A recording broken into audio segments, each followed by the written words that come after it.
and then they're on the opposite color. It's that one extra layer when casting that it's a curveball thrown at you. You get it. Of course, back in the day, you got it with Northern Gaming red and blue, and you watch Apex, you get it with AF blue and red, and now we have the Helsinki Reds that are effectively the Helsinki Blues for Hollywood, so just color problems here in Overwatch. What makes it even worse is when a player's named after a hero.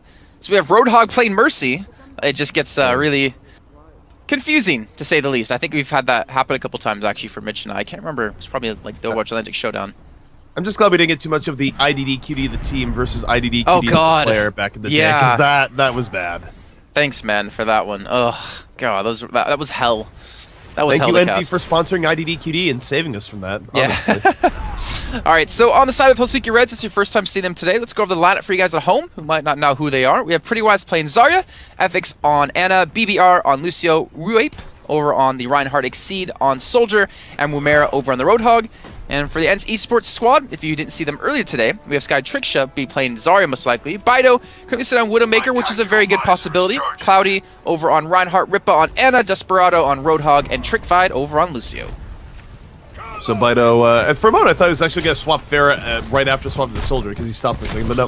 He's coming in here on the Soldier, and this is about a very standard setup coming out here from ENCE that we saw a lot in the last patch, where you'd run 3 tank, a Soldier, and 2 supports in Lucio and Ana. So ENCE playing this about as safe as you can play it right now, Jason. Yeah, a little bit sad to see them actually not kind of go for the Pharah. That was kind of their thing. They were kind of been really well known for that Pharah play, and Rippa being able to keep him healed up in the sky. But so far, she's going to break down to pretty much a mirror match, coming down to who can spend the shield a little bit harder, reminiscent of when D.Va was back more popular in the meta before she got nerfed, of just winning a shield battle. But the fight has begun. Ruape already low on HP. Wumera right now is not even throwing out a single hook. He's being really conservative here, not even going for attempts. He could have gone off 3 hooks here thus far, but is really just going for the hook that matters. Finds Soldier in the back, down goes Bido, and just like that, H-Reds, Helsinki Reds, focusing on every cylinder right now, get the pickups they need, and wow, they're going even deeper. They make sure Sky Tricksha does not get away, and they stagger it just a little bit more. Well, you talked about, Wumera, he's not going for hooks, but he hits the one that counts, right? He hits Bido. That was a big kill for them. It eliminates so much of their damage. But Bido had about 70% on his ultimate Exceed as well, already has the Tactical Visor ready, and they have the Nano Visor, actually, in just a few seconds of time, which makes it really hard to push into this, but they're still going to use Cloudy and that shield, which is going to be spammed away at. Grape, though, gets an amazing Earthshatter off onto 4 people in the back lines, and they're just going to tunnel on this. Epix gets a huge Bio Grenade, and Helsinki Reds have just held them short. I gotta say, I don't actually think ENCE realized that an Earthshatter was up there. It was very quick to have an Earthshatter up after only 1 fight, and it caught them completely off guard. That's not really where you want to be as an offense, and you look at the ult situation on the defense, Jason, they are absolutely ready for this next fight. Yeah, this is going to be dangerous. I mean, they used 1 ultimate in that fight, and they got a complete wipe. That's the epitome of what you need to have happen as a team trying to defend or even attack.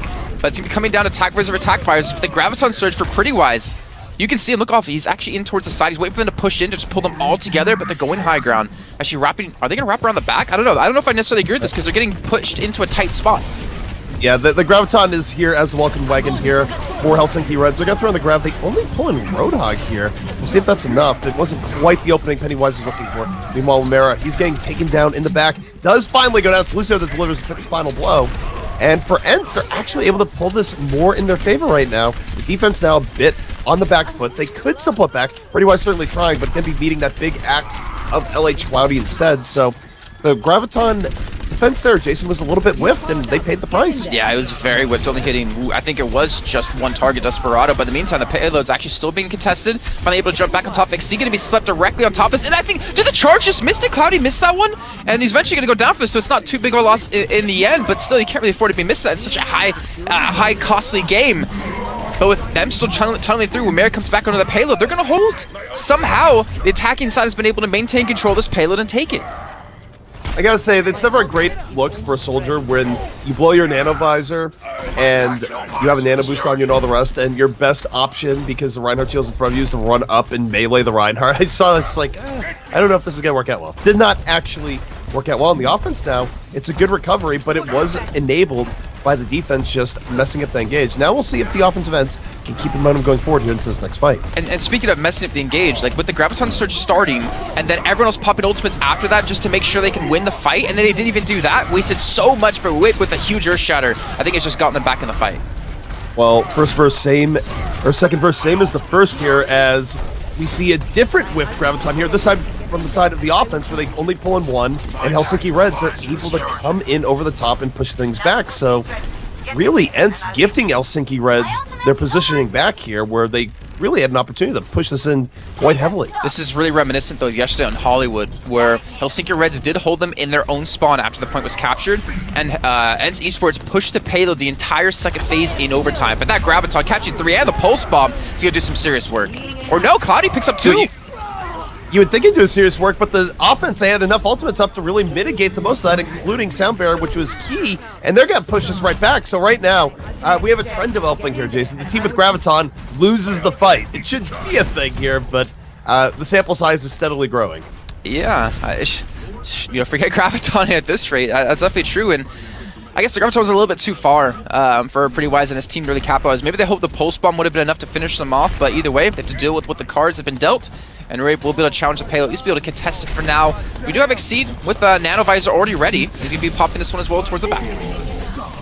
Exceed right now going right in, gets one quick kill on the Desperado early on, and the rest of the team just rolling right in off of the space created by the Nanovisor, and you see everyone just backpedaling. Helsinki Reds didn't really care. They just ran right in after that, and that's the power of Nanovisor, especially if you don't have a good punish available. Certainly no divas around in this fight to actually pressure a soldier when he gets that combination up. They were trying to stagger Skytricksha there, and he actually just killed himself instead. You know, the opposite diva, able to kill himself. But Biter, though, most importantly, I want to point him out really quickly for you guys.